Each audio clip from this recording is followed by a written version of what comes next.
Hey guys, it's me, Seren, back with another video.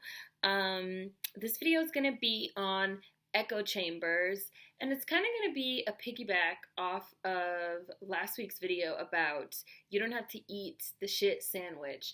I knew as soon as I filmed that video that when people watched it, they were going to say, but what about echo chambers? What about echo chambers?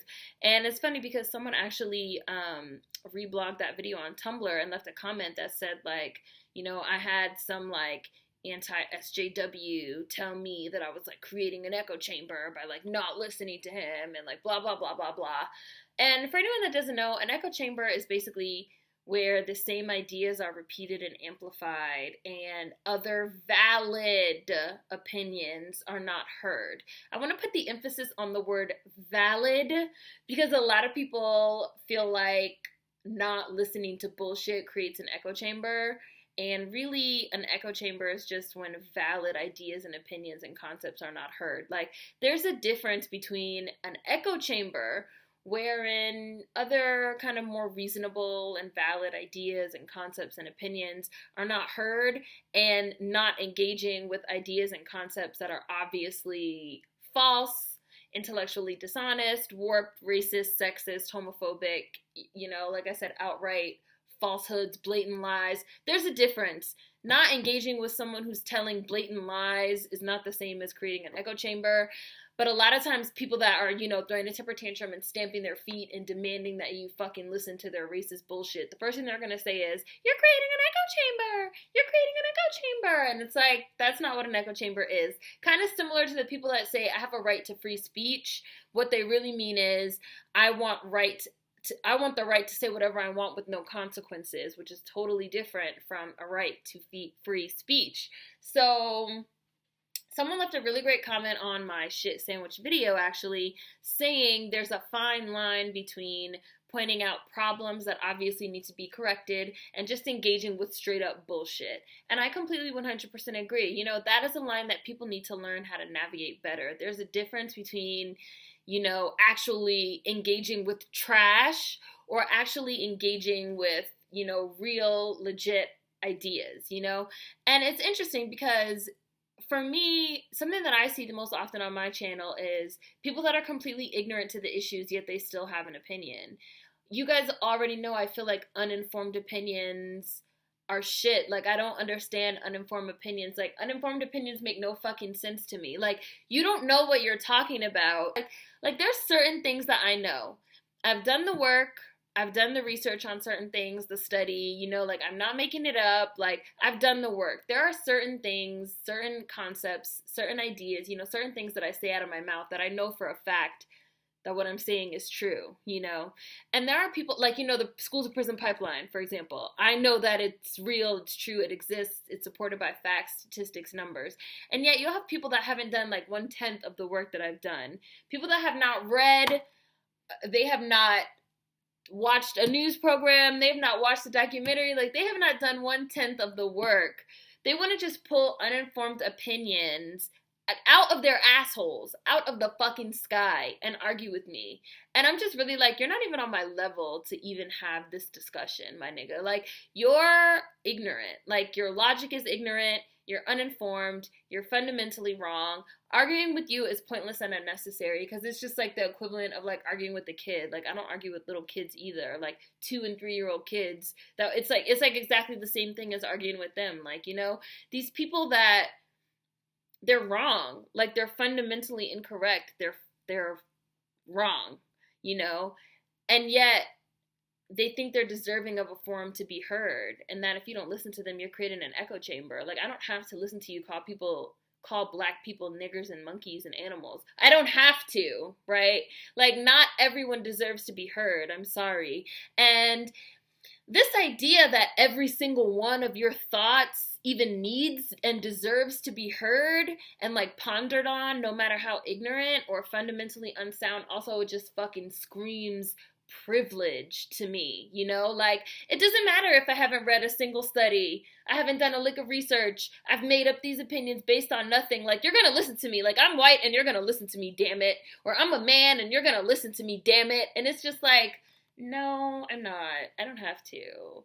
And that is not creating an echo chamber. Like, and also I do want to say that I know that there's people out there that like want to engage with trolls, and they like want to engage with like stupid ass people, and they want to like drag people. Like that's what they enjoy doing. Like that is their cross, to bear. That's their burden to bear. And I'm fine with that.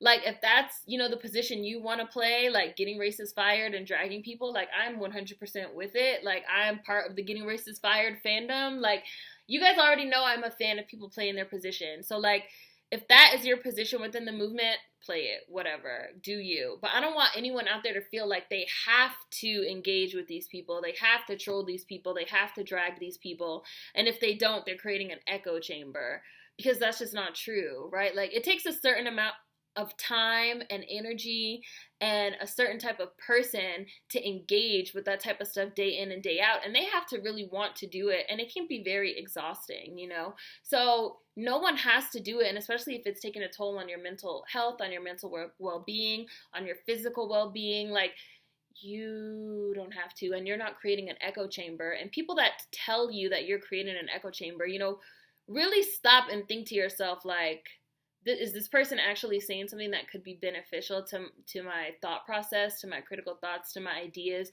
or is this just a person that's like talking out of their ass? Like it's really a crucial distinction to make, And for me, like I said, I just feel like there's certain things that I know what I'm talking about, and I know if I'm right and you're wrong, and I don't have to entertain your wrongness. One of the reasons, which I've talked about before, one of the reasons why I made this channel, a huge inspiration, was watching people discuss race and Ferguson and Mike Brown and the things that were happening at the time on the news and in public forums, and watching people go literally on the news and say like completely just wild and ridiculous things about race. Like maybe Mike Brown did swell up to superhuman Hulk like strength and size, and the moderator is there nodding like, yes, well maybe he did, both sides have a point, and I'm literally there screaming at my fucking computer screen like, no, you stupid bitch, like sometimes both sides don't have a point, like sometimes one side is flat out wrong and one side is right, like sometimes someone's just wrong, like you don't have, like, everyone doesn't have to be right all the time. Like, everyone doesn't have to have a point all the time. And, like, telling people, like, no, you're wrong, you need to shut the fuck up is not creating an echo chamber. My dude, like, it's not. Like, people refusing to engage with racism or straight up intellectual dishonesty or straight up falsehoods, like that shit that fucking Donald Trump tweeted out. Falsehoods, lies. People will say like, oh, well, if you don't look at that type of shit and engage with him, you're creating an echo chamber. Like, nigga, shut the fuck up. Like, that's me conserving my time and energy and not wasting it on bullshitters. Like I said in my New Year's video, like I said in my Do Your Work video, where, I quoted the brilliant Toni Morrison, like, no more expelling time and energy on bullshitters, trolls, racists, and the like. Like, all that shit keeps you from doing your work that you have to do to get free. Like, and all the time that you've been arguing with trolls whose minds you aren't going to change anyway about whether or not you are or are not a fucking orangutan, like, you could have read a book. Like, there's too much time and energy being expelled on obviously stupid shit, and that's what I'm talking about. Like, I just want to make it really, really, really, really, really, really clear. Like, it's like if you're in school and your teacher asks you to turn to page 15 and you say, like, what page is 15 on? That's not a real question. You're not trying to have real dialogue, and your teacher ignoring your dumb ass is not creating a fucking echo chamber, my nigga. Like, that's them refusing to reward you and your fucking shenanigans with energy and attention.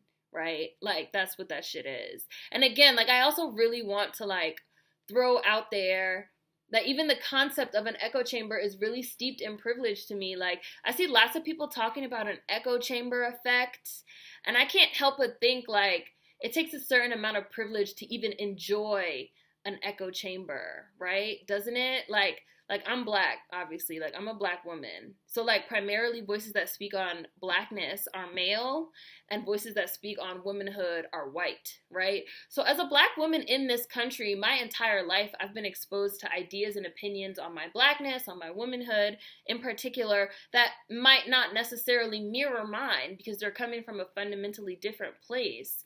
Yet people would tell me People would tell me that seeking out like-minded individuals to discuss concepts and ideas creates an echo chamber where I don't hear other opinions.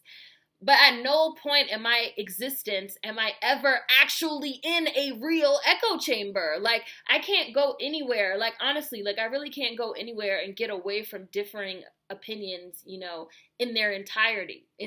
Like, I can't do that. Like, other opinions, especially again on my blackness and my womanhood, are everywhere, you know? So this fear of an echo chamber is like really weird to me. Like, you really think there's a way for me to like completely get rid of other opinions? It's weird. It's almost like projection, you know? Like, you know that you can retreat into your like all white space or your all male space.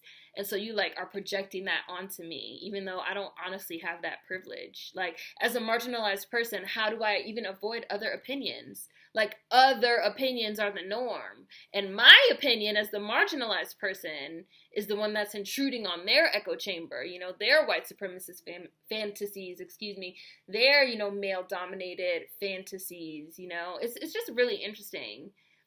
And it's really, I feel like it's no coincidence that the main people that I see complaining about echo chambers are white and or male, right? Like, you already exist in a certain echo chamber. And so you like fear that kind of in a way. Like I said, it's very like much like projection. I don't know. So we were actually having a conversation about it on Twitter that I want to read you guys some excerpts from before I get out of here. So we were talking about echo chambers and also the war on free speech, which I talked about earlier, how people, you know, you don't want real free speech. You want the ability to say whatever you want without consequences, which is something totally different. So I'm just going to read you guys some tweets. So I said, I really despise think pieces on the war against free speech. There is no war against free speech. There is a war against speech without consequences, which too many have enjoyed for too long. You have freedom of speech. You have the freedom to dress up in blackface and say you want to kill every nigger on your block if you want, but there will be consequences. What these people want is consequenceless speech, not free speech, and there's a difference. And then someone replied, isn't it ironic that the ones who complain the most about the limits of free speech have the most privileged? I said, I think similarly about the echo chamber a lot.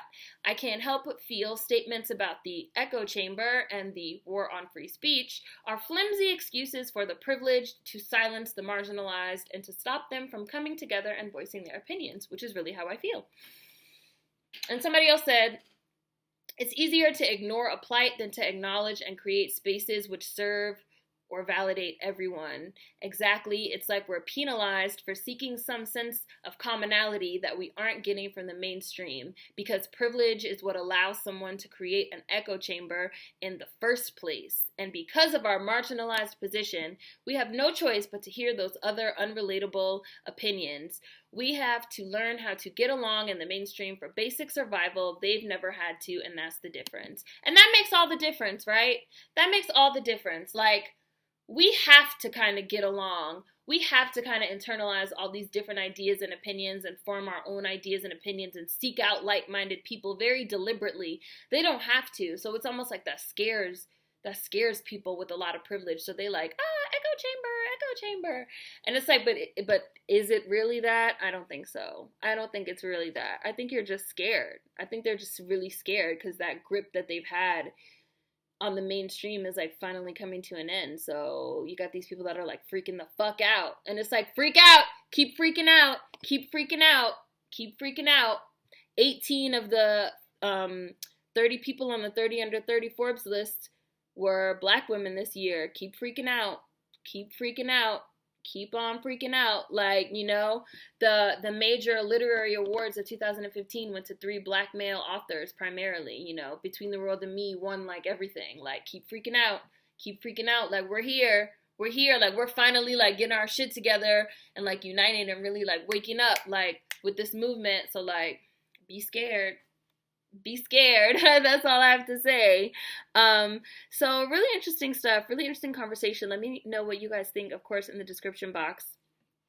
In the description box. Let me know what you guys think in the comments section. And you can check out the description box for just some interesting stuff. And yeah, let me know what you guys think. It's cool. Food for thought as always. See you guys next time. Peace.